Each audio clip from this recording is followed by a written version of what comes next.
During World War II, the United States had a secret weapon the enemy could never break. It wasn't a machine, it wasn't a new bomb, it wasn't some hidden super technology. It was a language, spoken by young Native American men who weren't even treated as equals in their own country. When the Japanese attacked Pearl Harbor in 1941, the U.S. was pulled into the deadliest war in human history. Battles exploded across the Pacific. Places like Guadalcanal, Tarawa, Saipan, Peleliu, Iwo Jima, Okinawa. The ocean, which once seemed endless and empty, turned into a battlefield of steel, fire, and blood. Every move, every order, every secret message could mean life or death. But there was a huge problem. The enemy kept breaking American codes. Before the Navajo Code, the U.S. military used machines, ciphers, and complex codebooks. But no matter how advanced they seemed, Japanese codebreakers were fast, skilled, and relentless. They cracked U.S. messages again and again, learning about troop movements, supply lines, and attack plans. Soldiers died because the enemy knew what was coming. Commanders sat in war rooms staring at maps full of tiny colored pins. Each pin meant men. Each line on the map meant a convoy, a landing, an attack. And too often, those plans were being read almost in real time by the enemy. The United States needed something completely new, something the enemy had never seen before, something no code machine could generate. They needed a language. Far away from those war rooms, beyond the noise of cities and the roar of factories, there was a wide, harsh land in the American Southwest, the Navajo Nation. Red stone cliffs, dry washes, and canyons carved by ancient rivers. Sacred mountains standing like quiet guardians over the people who lived there. Winds that carried songs older than the United States itself. On this land grew a language that almost no one outside the Navajo people truly understood. The Navajo call themselves Diné, the people. Their language, Diné Bizad, is complex, tonal, and full of sounds that don't exist in English. It wasn't widely written down, it wasn't studied in foreign universities. It didn't have shelves of textbooks explaining its grammar to outsiders. To most Americans at the time, Navajo just sounded like a flowing stream of sounds, rising and falling, sharp and soft. To enemies who might overhear it, it would have been like listening to thunder far away, loud, mysterious, and completely impossible to decode. One man knew just how powerful that could be. His name was Philip Johnston. Johnston wasn't Navajo. He was the son of a missionary who had grown up on the Navajo reservation. As a child, he had run across the same dusty roads, climbed the same rocks, and listened to the same stories as Navajo children. He spoke their language fluently, and he understood something many people in the government did not. This language was a fortress. Johnston followed the news as war spread across Europe and the Pacific. He read about broken codes, dead soldiers, lost ships. And slowly, an idea took root in his mind. An idea that sounded almost crazy. What if the code the military needed already existed as a living language? In early 1942, Johnston went to the U.S. Marine Corps and asked for a meeting. He explained his idea to a group of officers who were used to thinking in terms of machines, ciphers, and algorithms. "You're looking for an unbreakable code," he told them. "I know one. It already exists. It's called Navajo." The Marines were skeptical. Using a native language? That sounded risky. What if the enemy found a speaker? What if someone somewhere had studied it? What if it wasn't as safe as it sounded? So they tested it. 2 Navajo speakers were brought into a room. They were given a simple mission. One was handed an English message and told to send it over the radio in Navajo. The other, miles away, sat by a receiver, listening. The first Navajo Marine took a breath and began to speak into the radio. The message flowed out in smooth, confident Navajo, no hesitation, no stumbling. The words crossed wires, airwaves, and static, arriving in the headphones of the second Marine. He listened, understood instantly, and translated it back into English perfectly, almost as fast as he could speak. No code book, no cipher machine, no delay, just language. The officers in the room looked at each other. They had just heard something extraordinary, a message that had traveled securely from one point to another in seconds, in a form almost no one else on Earth could understand. This wasn't just communication. This was a living code. The Marines approved the idea. Now they needed the people who could bring it to life, young Navajo men. Many of these young men were still teenagers when they were recruited. They grew up on reservations where families lived with poverty, where government promises often ended in disappointment, where discrimination was part of daily life.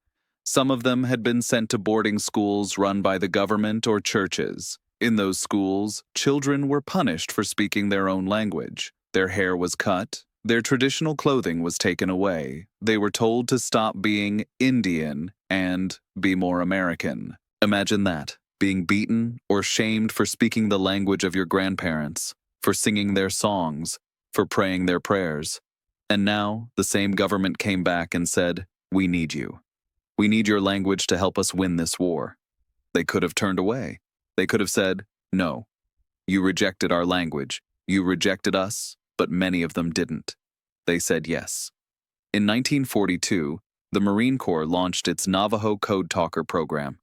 The first group, often called the Original 29, were recruited to develop and test the code. By the end of the war, hundreds of Navajo men, about 400 to 420 of them, would serve as code talkers in the Pacific. They went through the same brutal training as any other Marine.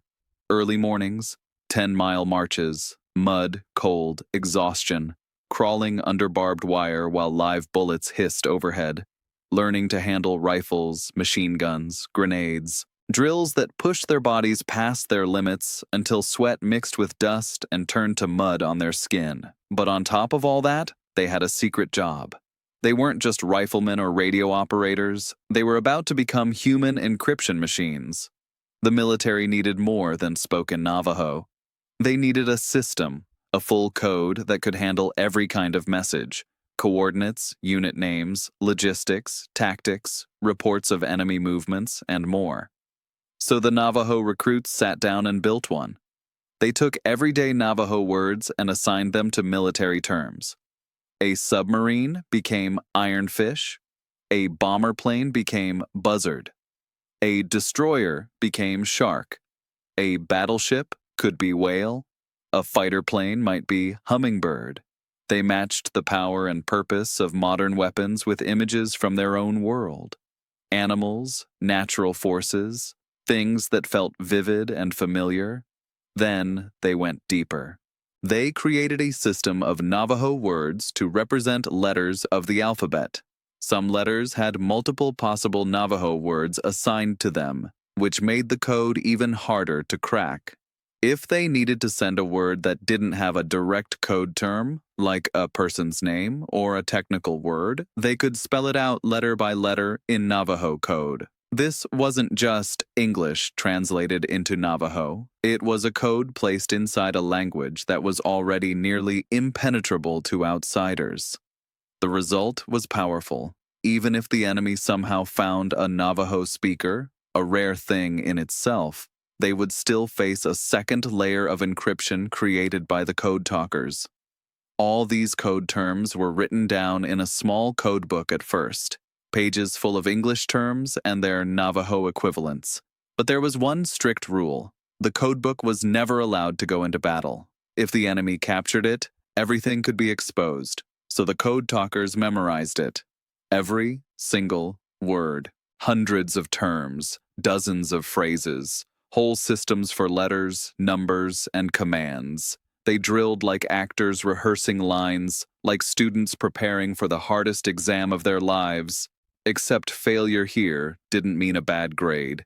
It meant dead Marines. All of it had to be carried not in pockets or packs, but in their minds. Then came the real test: combat. The Navajo code talkers were assigned to Marine units and sent into some of the most dangerous battles in the Pacific: Guadalcanal, Tarawa, Bougainville, Guam, Peleliu, Saipan, Iwo Jima, and more.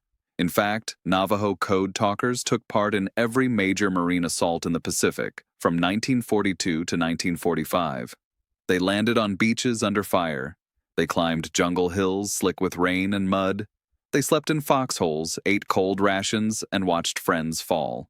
One of the most famous battles they served in was Iwo Jima in 1945. Iwo Jima was a small volcanic island shaped like a rough triangle, covered in black sand and riddled with tunnels. Japanese forces were dug deep into caves and bunkers, connected by an underground maze.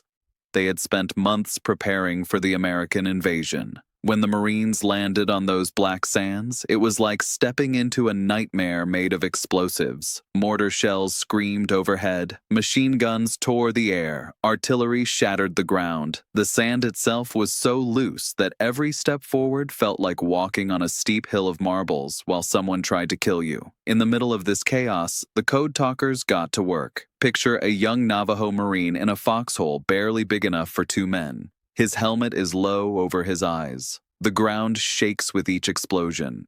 Dirt and sand rain down in his radio set as shells land closer and closer. His hands are scratched, his uniform torn, but his voice is steady. He presses the radio handset to his mouth and speaks in Navajo, sending out coordinates for artillery. There's no time to write things down, no time to look up numbers. Everything is coming from memory and instinct, fast and urgent. Another code talker sits in a command post with maps spread out in front of him, listening to incoming Navajo messages through his headset. Around him, officers shout to each other, trying to keep track of units that are being pinned down or advancing more quickly than expected.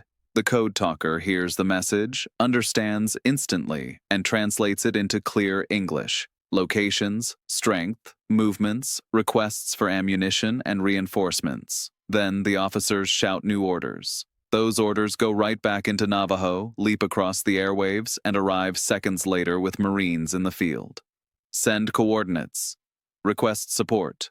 Enemy approaching from the north. Hold position. Advance on my signal. Message after message after message, all in Navajo code, flowed across the island. It has been said that at Iwo Jima alone, code talkers sent and received thousands of messages with 0 errors.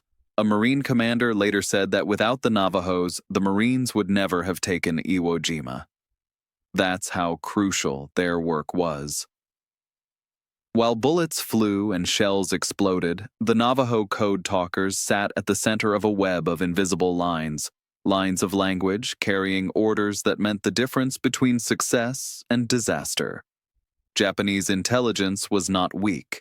It was highly trained and very good at what it did. Japanese cryptographers had broken many American and Allied codes earlier in the war. They understood patterns, frequencies, structures. They could tease out meaning from numbers, letters, and symbols. But Navajo? They simply could not crack it. They listened. They recorded. They analyzed. Maybe, somewhere under flickering lights in a room full of radio equipment, Japanese linguists sat around a table, replaying recordings of Navajo transmissions over and over again. They must have expected to hear something recognizable, some pattern that fit the languages they knew. But what they got instead was an endless stream of sounds that seemed to repeat and yet never quite did. No familiar grammar, no obvious structure, no foothold. On top of that, the added code, the animals and images used to represent military terms and letters, turned an already difficult language into something like a maze within a maze.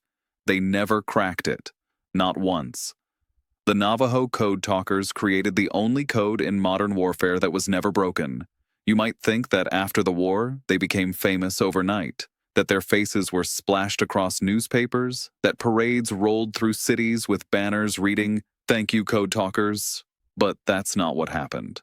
The entire Navajo code program was classified. It was a secret. The U.S. military didn't want other nations, or future enemies, to copy the idea or learn how it worked. So the code talkers were given an order that must have felt strange after everything they'd done.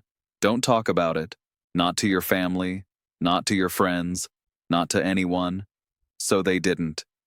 They went home to their communities and reservations. Some returned to houses without electricity or running water. Some went back to families who had no idea what they'd been doing during the war. only that they had been far away and in danger. Many of them struggled with what we now call PTSD, nightmares, flashbacks, sudden fear, or sadness. But back then, there wasn't a name for it that people understood. There were no special programs to help them. Some had trouble finding work, others ended up doing manual labor or low-paid jobs, despite the fact that they had contributed to one of the war's greatest military advantages. To neighbors, they looked like just another veteran. No one knew that they had been at the heart of some of the most critical and dangerous operations in the Pacific. Imagine fighting in some of the worst battles of the war, knowing that your words helped save thousands of lives, and then being told you're not allowed to say a single word about it. For decades, their stories stayed hidden in government files. Finally, in 1968, more than 20 years after the war ended, the Navajo Code program was declassified. Slowly, very slowly, the truth began to emerge. Historians started digging into the story. Military researchers began interviewing the veterans who had once been forbidden to share anything. Journalists wrote articles. Documentaries were filmed. Families who had always wondered about the strange silence finally began to learn what their fathers and grandfathers had done. Children who thought Dad just ran a radio found out he had been part of an unbreakable code that changed the course of the war. Over time, public awareness grew. The U.S. government began to formally recognize the code talkers. Ceremonies were held, medals were awarded, speeches were made. In 2000, Congress passed a law to honor the Navajo code talkers.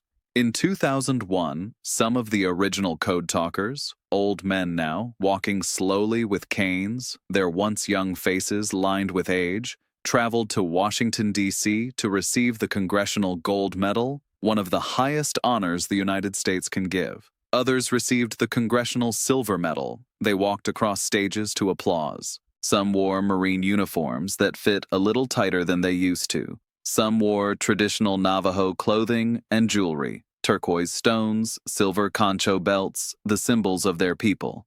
Some wore both, carrying both of their identities on the same body, U.S., Marine, and Navajo. The country that had once tried to silence their language now thanked them for using it to help save the nation. In speeches, presidents and lawmakers talked about their courage, their discipline, their intelligence. Yet for many code talkers, the most emotional part was not the medal itself, but the simple fact that their families could finally know, publicly and proudly, what they had done. But beyond medals and ceremonies, there's a deeper meaning in their story. For years, Native American children were punished in boarding schools for speaking their own languages. They were told their words were backward, their culture primitive, their traditions in the way of progress. They were told, in more ways than one, forget who you are, forget where you came from. And yet, in one of the darkest chapters of world history, that same language, Navajo, became a shield for an entire nation. A language once treated as useless was suddenly the difference between victory and defeat. It's hard not to see the irony. Men whose people had endured broken treaties, stolen land, and deep prejudice ended up using their identity, their language, their culture to protect the very country that had hurt them. They did it anyway. Today, when people visit museums, watch documentaries, or listen to remaining code talkers speak, they're not just learning about war tactics and codes, they're learning about something much bigger: respect, injustice, courage, identity. They're learning that no culture is less than, that no language is unimportant. Every language carries a way of seeing the world, and sometimes that way of seeing can literally save lives. The story of the Navajo code talkers is a reminder that power is not always in things made of steel or fire or silicon. Sometimes the most powerful weapons are made of breath, of words carefully shaped by lips and tongue, of memories carried in the mind, of stories passed down from grandparents to grandchildren. The Navajo code talkers did something extraordinary in a time of extraordinary danger, but they also showed a quiet, lasting truth. You can try to erase a people's language. You can try to erase their traditions. You can try to erase their stories. But if they hold on, If they refused to let their language die, those same words the world tried to silence might one day be the very thing that saves it. A language once targeted for destruction became the code that no enemy could break. Men once treated as outsiders became some of the most vital defenders of their country. The story of the Navajo Code Talkers isn't just about World War II. It's about the value of every culture, every language, every people. And it's a reminder that sometimes the greatest strength lies in the very thing the world tried hardest to take away.